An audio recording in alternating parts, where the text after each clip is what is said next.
Welcome to the Cannabis Equipment News Podcast. Hi, I'm David Manti, and welcome to a new episode of the Cannabis Equipment News Podcast. With me today is Anthony Coniglio, President and CEO of New Lake Capital Partners. Thank you very much for joining me today, Anthony. Well, thanks for having me, David. Look forward to the conversation. I am as well. But before we get started, please make sure to like, share, and subscribe to the podcast. You could also help us out a lot by leaving the podcast a positive review on whatever platform you use. If you want to email the podcast, you can reach me at david@cannabisequipmentnews.com with email the podcast in the subject line. You can also subscribe to our daily newsletter and make sure you get it delivered to your inbox first.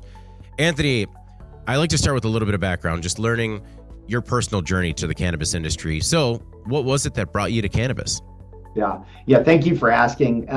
It was, a combination of unlocking my knowledge of how cannabis has positively been impacting so many people's lives for quite some time, combined with the significant business opportunity. When you look back at my career, a lot of the businesses that I've run throughout my career were about moving to where there was a gap in services provided, typically around financial services. And so when the opportunity came around to focus on an industry that was well underserved from a capital perspective, and in particular, capital for real estate, very well underserved for that, I saw really those markers of businesses that I'd run before and thought it was an opportunity to bring some experience and professionalism into that capital provision perspective. So when did you notice the gap, and how did the opportunity come about? Was it starting your own shop, or were you working with somebody else at the time? So I had just come off selling a previous business to a private equity firm. It was a company that I had started in 2018, a residential mortgage company. And my background is in banking, JP Morgan, CIBC, and before that, Price Waterhouse as an auditor. So financial services based. And when I was looking in early 2018, what are the areas I would focus on? A close friend who is a very successful entrepreneur has a lending business. And in that business, they had made a couple of investments in real estate loans to cannabis companies. And they had seen the opportunity first. And when we were talking about, opportunities out there, they started to talk about this unique sector that had significant returns, very little competition. It almost sounded too good to be true until they launched into, and it's focused on the cannabis space. And I think like many people, my first reaction was, hey, that's not for me. And that's what really started the encouragement by these folks to say, hey, take a closer look. I went off for 2 to 3 weeks and really spent nothing but all my time focused on researching the sector. I was quite embarrassed to say that I really didn't understand it. I had perspectives, but just didn't understand it. And my eyes were open to what it means today, not necessarily what I saw when I was back in college. And so anyway, that was the catalyst for it. We decided there was a real business plan there. We started raising money around it and off to the races in early 2019. What was that fact-finding mission like? Was it just, was it going out to operators or talking to people in the industry, or was it just kind of hitting the books? A combination of all of that. It was going back to the single convention and understanding where did our Controlled Substances Act come from? What was the nexus for the policy that we were pursuing in the U.S.? Reading about what some of those motivations were, understanding this was around the time when Epidiolex was getting approved. So understanding, how does Epidiolex actually get approved in the context of the Controlled Substances Act? It was talking to some operators, and one of the people that was early involved in our business is Pete Caden, is on our board today. Pete was one of the founders and CEOs at Green Thumb Industries. And so he really understood the industry and was able to point me to a lot of good data. But it was also, frankly, talking with friends and family. Like many families in the country today, our family's been touched by tragedy through, just touched by tragedy, leave it there. And so being able to talk to some of those family members and understanding how this could have been an alternative for that family member as opposed to the painkillers they ultimately became addicted to, really was one of the things that put it over the top for me. So it was a combination of all of that. Yeah, it's amazing how many families out there have been touched with that particular tragedy, mine included. So how does New Lake work with cannabis operators? Yeah. So for New Lake, we are what's called a real estate investment trust or a REIT. We focus on providing capital for real estate through what is called a sale leaseback transaction. There's many ways that we can execute on this transaction. One common way is where an operator owns a property and they want to monetize that property or sell it and get cash for it, but they don't want to leave the property. So if somebody owns a dispensary because they had to buy the building when they were starting the business, and they've tied up $3 million, make it up in the dispensary, they want to get at that $3 million for growth capital or marketing or just to take it off the table. We step in, we will acquire the property for this fictitious $3 million, and we will enter into a long-term lease for 15 or 20 years so that the seller doesn't have to disrupt their operations, doesn't have to move out. It's really more of a financing transaction.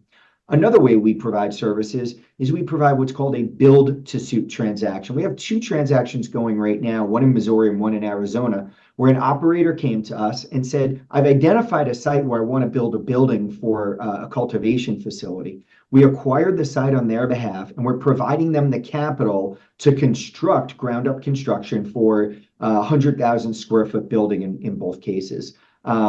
And so we own it. We enter into a lease at the outset of that transaction. They get to lease it for 15 or 20 years, depending on the terms. And those are the two most common ways. And the last thing I'd say is this isn't really specific only to the cannabis industry. If you were to look at Starbucks, Walgreens, Home Depot, FedEx, these are businesses that have a lot of real estate centric activities, right? Either they're retail outlets or their large industrial buildings, and they also incorporate these sale leaseback transactions as a way to fund their real estate needs. Is there when a cannabis operator kind of gets underwater and wants to unlock that hypothetical $3 million, how come they can't, open another line of credit on it, or, I guess the equivalent of like a mortgage or a second mortgage? Is it just because it's not available to cannabis operators?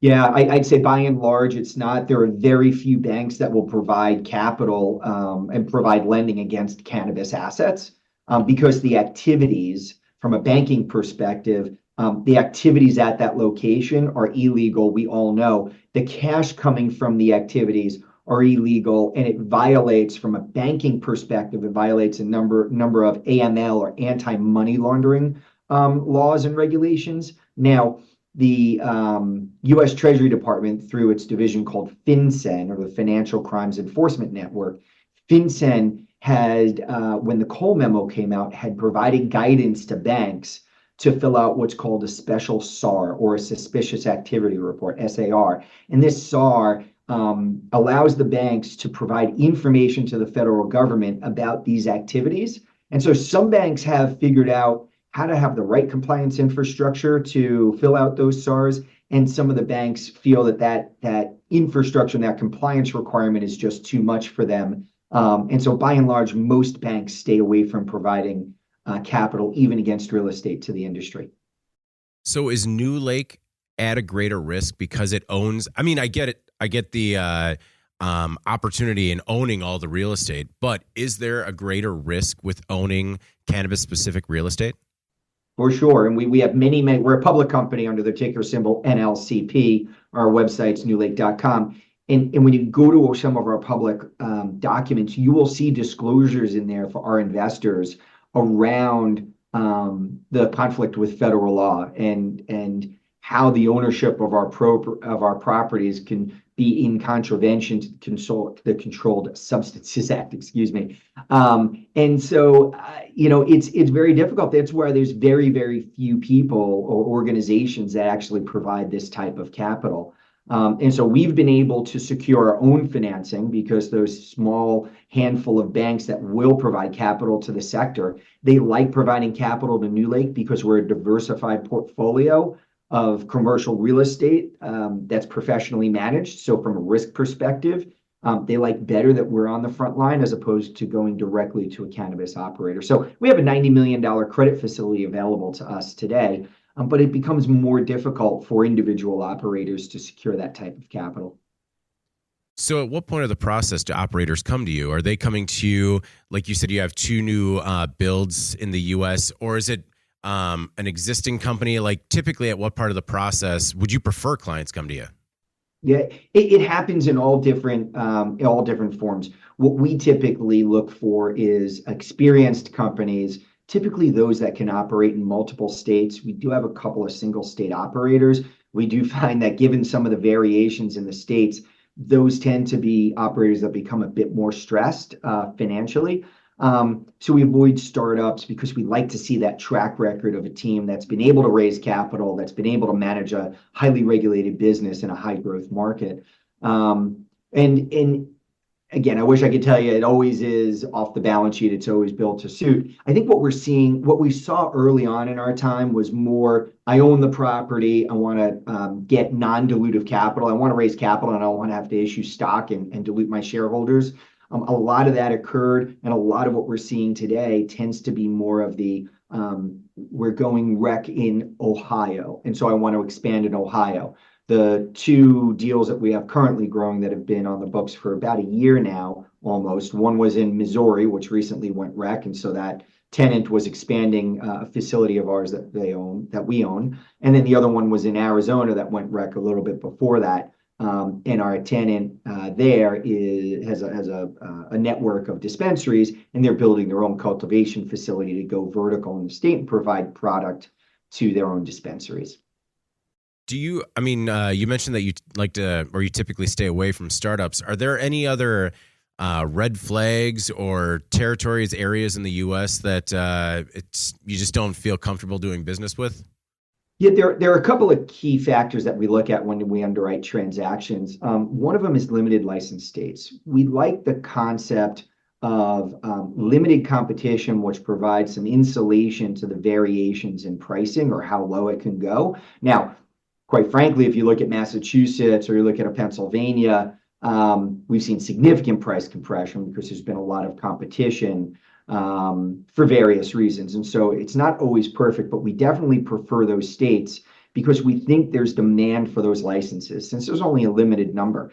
And in fact, if you were to look back over the course of 23 for NewLake, you'd see in one instance we had someone that wasn't paying rent, and that was in Massachusetts, single state operator. But we were able to find a way to get them back online again. And all the information's on our website. But it's because we think there was a positive operating environment where they thought that there was a real business to be had. And then the other one in Pennsylvania, which for a year and a half had been trying to sell themselves. There was meaningful distress. They were paying rent for most of the way up until October when they sold themselves to a larger company that's bringing brands and products that are differentiated in the state. But that license was very valuable in Pennsylvania, so it brought demand for the license when the operator decided they didn't want to go. And then lastly on this, I'd just say, look at where most of the problems have been. It's been in Michigan, in Colorado, and in California. These are states where it's very, very easy to get a license. And so therefore, those licensed facilities that have defaulted have a much more difficult time re-tenanting within the cannabis sector. Now, I do want to, for fair disclosure, we do have a property in California. However, it's a dispensary and it's in San Diego. And San Diego is a limited license jurisdiction with only about, I believe it's 36 dispensaries for 3.3 million people. And so we look at that dispensary and the underwriting, and it's actually performing in line with how we underwrote it about 4 years ago. And if I may prolong this answer, one other factor that we looked at, because you said, what do we really look at? It's not only the states, we also look at what's called four-wall coverage. We want to understand what is the cash flow that this property, whether it be a dispensary or cultivation facility, what's the cash flow that this property can provide a tenant? And is that enough cash flow in an environment where pricing will come down? Is it enough cash flow for them to be able to sustain the rent? So that's another very, very important factor. And in some of these unlimited license states, it becomes really difficult to see that four-wall coverage get covered. How did you turn things around in Massachusetts? Well, it was, again, when we look at that transaction, it started with good four-wall coverage. And the reason that operator entered into financial difficulty had more to do with cultivation issues than to do with the balance sheet. And so it was a cash drain on their business. I don't want to talk too much because it's a private company. A lot of this is in the public domain, but they were able to raise a little bit of capital. We provided a little bit of rent relief. We have some step ups in rent as revenue increases and hits certain milestones. And we also are now participating. We now own warrants in the company for approximately 10% of the company. And so, we have a very hands-on approach to resolving any issues that may arise. And so we worked in partnership with the new team that was brought in there to stabilize the business and start growing again. And we believe in the Massachusetts market, and they had great brands. They have Kiva is one of their brands. They have some of the leading pre-rolls in the state. And they also, one of the other issues around their cash flow is they were delayed in opening a couple of adult use dispensaries. They were able to get those open during the year. So it was a combination of factors. But again, it's that hands-on approach of partnering with the tenant and looking at what we think is the opportunity for that tenant to continue to pay rent, thrive, grow, and be successful long term.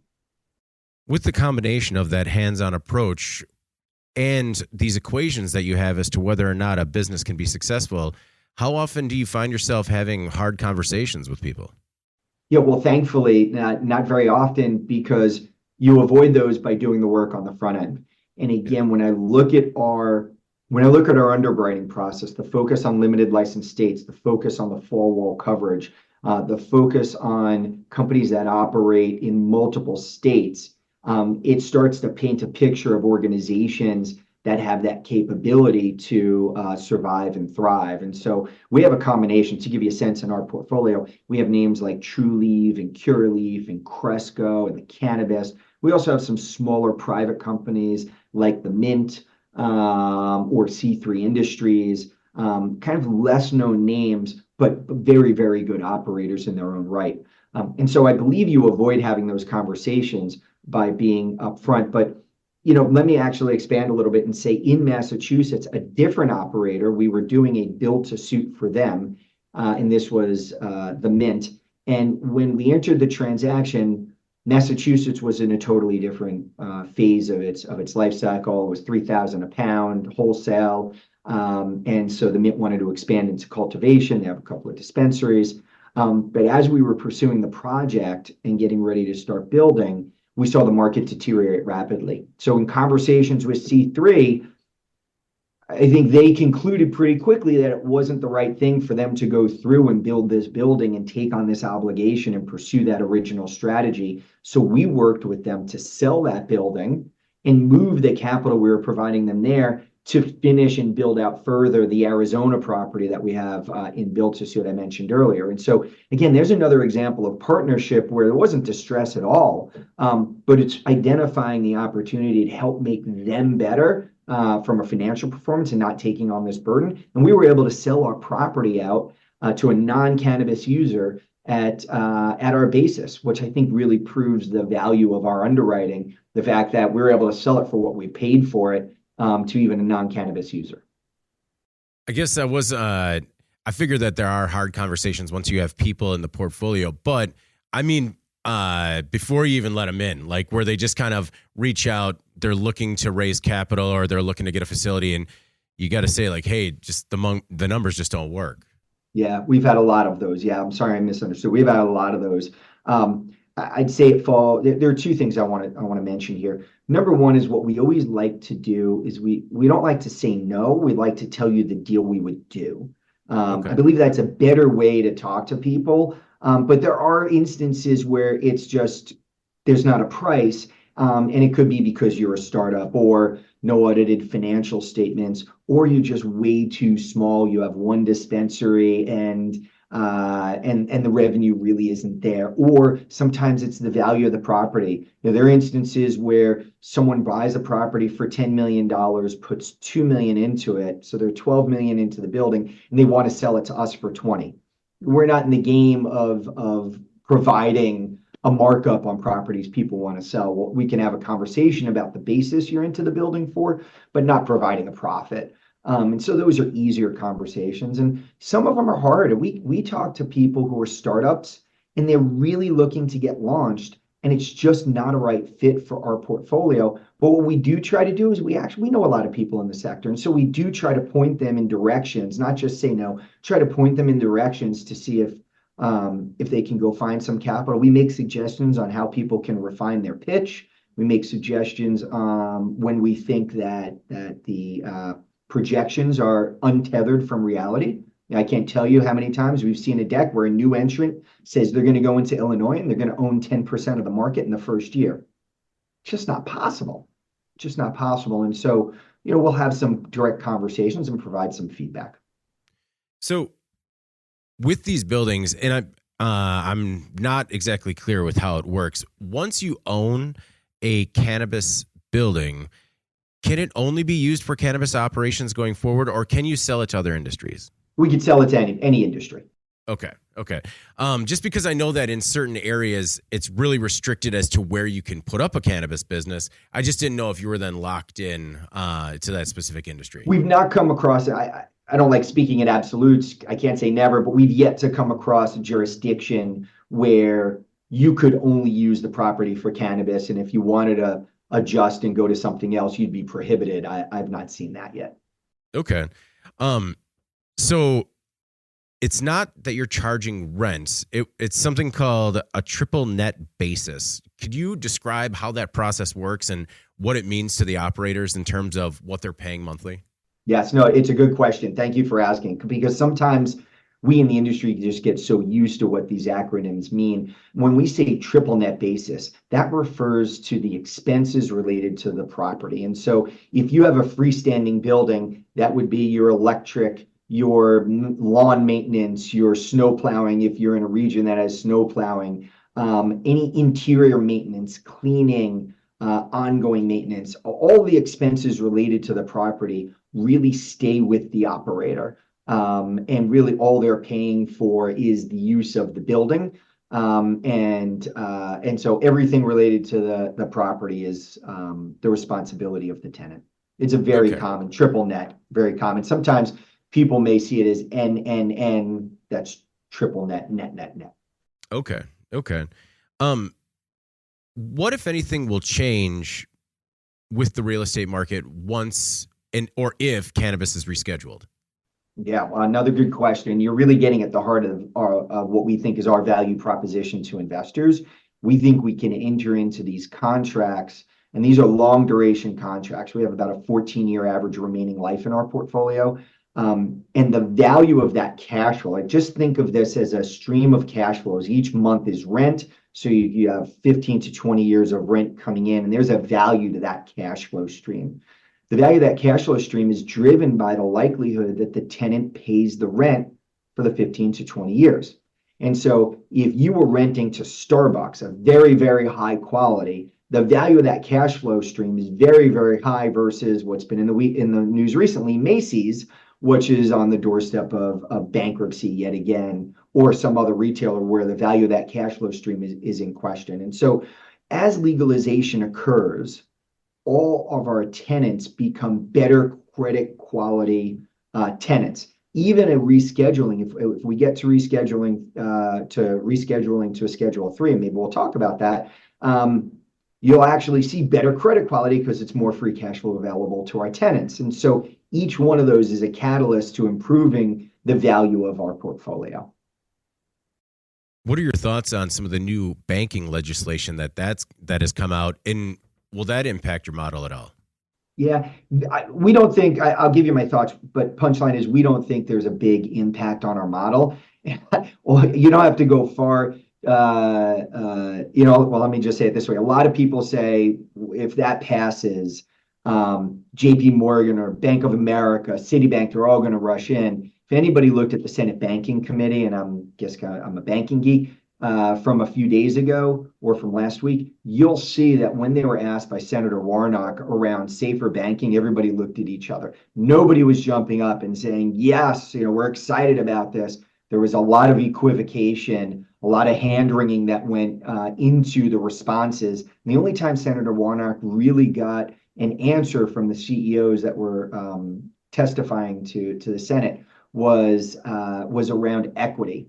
And so I think, they're just not interested. Go back to the compliance point I made earlier. It's too complicated from a compliance perspective to serve an industry that's legal in some states, but illegal in other states. It's not worth the revenue opportunity. Now, do I think SAFER passes? Um, I struggle to see SAFER passing in this Congress, but I'll tell you the instance where I think it could. I believe it's very political. I think if you look at Section 10 deals with a provision that was added related to something called Operation Choke Point. This was from the Obama administration, where regulators were preferring certain industries or discriminating against other industries through regulatory actions. And so there's been a growing desire in Washington to put language into a bill that prevents banking regulators from doing this ever again. And that's that Section 10 language. And when you look at the bills, when it went from safe to safer, what was added most was Section 10. It's by far the longest part of the bill. And so why I go through all that is if this bill becomes more of a Section 10 bill and becomes less of a cannabis bill, I think that's the environment where you can get it through a more conservative House now that Speaker Johnson's in control of the gavel. And so I'm not optimistic, but that's the path that I would see. One other point I make on SAFER is another provision that changed from safe to SAFER is the rulemaking period. It went from 6 months to a year. And when it comes to banks, banks generally don't like to do things until the rules are set, because if you do something and it's in contravention to the ultimate rules, you're going to be sanctioned. And so by and large, I expect most banks to sit on the sidelines for that year until the rules are set. And I'll take the over on the year. Again, never been done before. Federal regulators have never written rules for a business that's legal in some states and illegal in others. And they're still struggling to write the rules around hemp, which is federally legal. So I will guess it'll take years before those banking rules are written. Is that frustrating for you to watch? I mean, I get it, because there's the part of you that, says you're like a banking nerd. And then there's the part of you that is like an operator in the industry. Is that frustrating for you to watch those discussions and just see how far we have yet to go? Yes and no. Yes, it is. It is frustrating because I wish we were farther along as a country and as a government in the reform and the way we look at the war on drugs and how we treat cannabis. And so that's really distressing. As a business person, it just widens the moat around our business because there are no new entrants, and it just makes it more difficult for individuals or businesses to step in. But then back to the frustration, frustrating for people that are operating in the business that are having difficulty getting personal mortgages because of their source of income, people that are having difficulty getting business loans, getting a loan through the SBA. My heart goes out to folks because they're working unbelievably hard every day in the trenches of their business with one hand tied behind their back in many cases. And so, aside from that moat, it kills me to see this lack of progress. You mentioned that before you got into the industry, you saw an opportunity to bring a new level of professionalism to the industry. What did it look like prior to your entry? And have you seen that professionalism kind of blossom in the industry? I think we've certainly seen more organized and professional organizations come to the fore in the last 5 years or so. In previous, it was individuals that were regionally located or even more localized than that were providing this capital to the industry. And I think we've been able to standardize with the handful of folks that are out there. I think we've been able to standardize and bring some level of professionalism into it. And I think the industry needed it. I mean, we're seeing it even across the operator space, where some of those entrepreneurs, you have a skill as an entrepreneur, but once your business is operational for a period of time and it's more mature, sometimes there's a different skill set that's required to take that next leg of growth. And so we've seen some of that turnover, quite a bit of turnover in the industry. And as a result, you've moved from some of the entrepreneurial folks to now some of the more operating folks that have more operating experience and that tend to be, as I put it in air quotes, more professional. You had mentioned the war on drugs. The industry has really tried in terms of, or at least said it was going to try in terms of social equity issues. Have you seen, in your eyes, have attempts at helping with social equity applicants and stuff like that, have those programs been a success or failure? Yeah, I think it's a mix. I applaud where people are coming from their heart, and I think it's the right thing to do.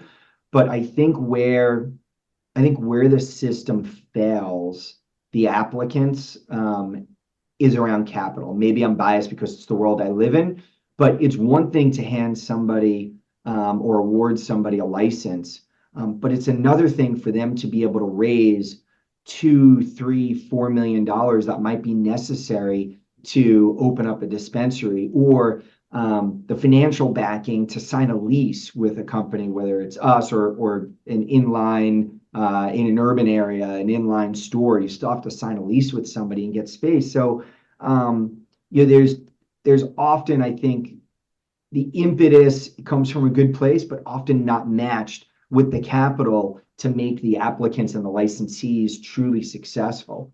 And in many cases, they are able to come up with their own capital, and that's wonderful and that's great.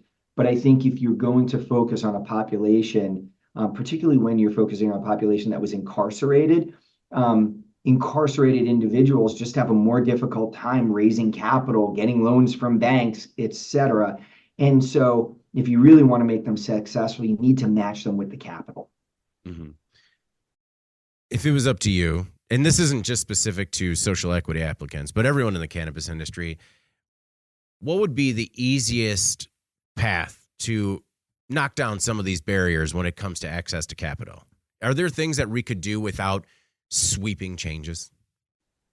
I think if you look at the history of business and government, I think there are many public-private partnerships that actually do make sense and can make a difference. I think New York is trying that with their loan program. New York State is trying that with their loan program, where they're partnering with a lender to provide loans. And so I think if there was more of an effort to partner industry and government in creating more public-private partnerships, I think we'd be able to bring the proper intentions of what the government is trying to do and the legislators are trying to do on a local basis, and partner with the knowledge and the know-how, potentially capital as well from that private sector. If you could get the two together, I think that's going to be your best chance to get at this and be successful. You mentioned New York and Ohio. Are you seeing, it seems like a lot of times states are trying to learn from other states that went online earlier and kind of improve upon that model. But it seems like sometimes states fall down when they're trying to make those improvements. Overall, like, are you encouraged by what you've seen in New York, Ohio, and other states coming online? Or, could it be better? Listen, there's always room for improvement, right? We're all lifelong learners. We always want to improve. I'm happy with what I saw out of Ohio. I was getting a little concerned with how the legislature was looking to modify what the voters had said at the ballot box. But in the end, it seems that what has won out was not only the will of the people, but looking at other states' failures, and getting the adult use market up and going as fast as possible to eliminate the opportunity for the illicit market to step into that vacuum and thrive and establish itself ahead of the legal market, like you've seen in New York. And so New York allowed that. It was a mistake. I think they've learned from that. I think getting the ROs approved last week, 6 of the 10 ROs in New York were approved. I saw Curaleaf opened up their dispensary today. Their one dispensary they could sell adult use. Getting that those industry participants involved in that market is a great step at getting it on the right track. But what they really need to do in New York is accelerate the approval of dispensaries. There's just not enough dispensaries. There's meaningful demand in the state, not enough dispensaries. And so that illicit market will continue to thrive until we can get many more dispensaries open in the state. Do you have any predictions as to when federal legalization might happen? Federal legalization, I think, is a very long way off. I define minimum of 7 years. Put it in the 7 to 10 year range. I think if you get a rescheduling, that's not federal legalization. It's just on another schedule in the CSA. I would think that the first piece of legislation nationally that focus on, I'm putting it in quotes, legalizing, I'm guessing that would be more along a States Act where it respects the state's rights, not the one that Representative Joyce introduced that has interstate commerce. I think the states like the revenue, they like the jobs. I think they'll really work hard to limit the interstate commerce component. But I would expect that Washington first will leave this to the states and let the states decide. And so that's not, federal legalization either. That's just that's just saying the federal government won't get you in trouble if you comply with state law. When you first started out, could you have ever envisioned that you would be doing these types of transactions right now? When I started out 5 years ago, or No, when you started your career, that eventually it would lead you to a path, and yeah. No.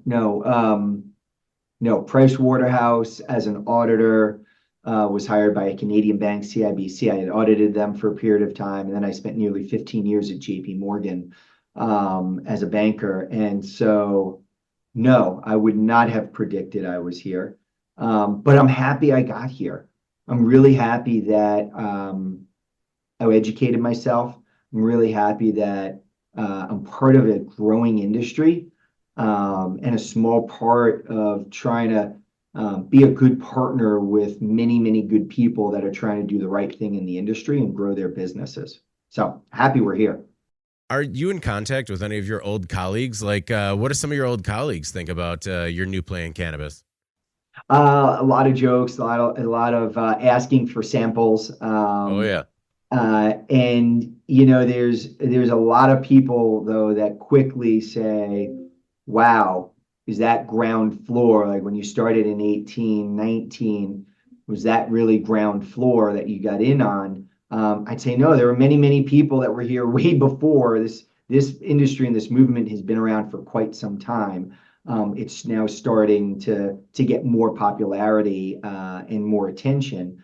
But yeah, that's how those conversations go. Okay. I mean, once people get into cannabis, kind of the hooks get in. Are you here for the foreseeable future, or do you have plans for other industries?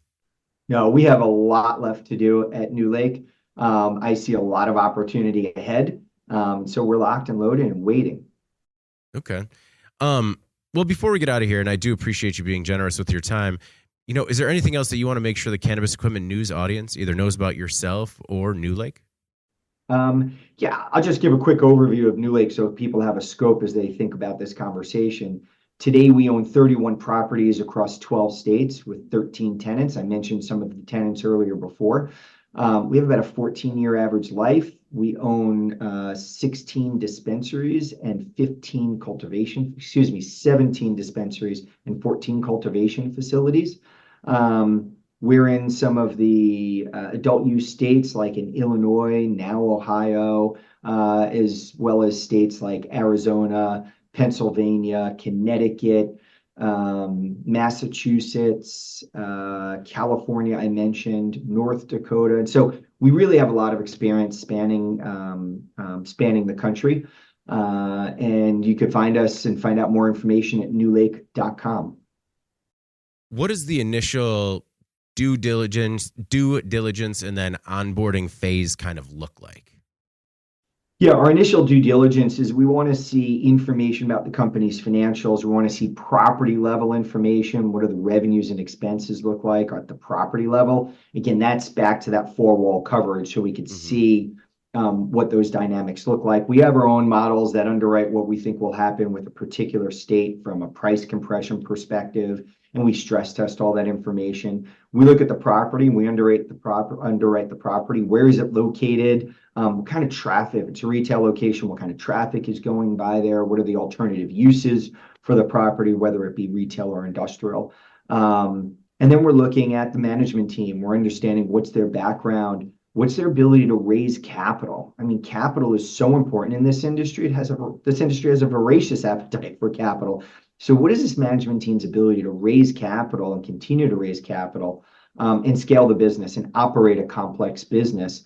Because if you think about cannabis in some of these states where you're forced to be vertical, there's no other industry that forces you to grow, right? Cultivate, manufacture, package, and distribute those skill sets are all very different. And so we need to make sure that the management team is up to that task long term. What is your management style?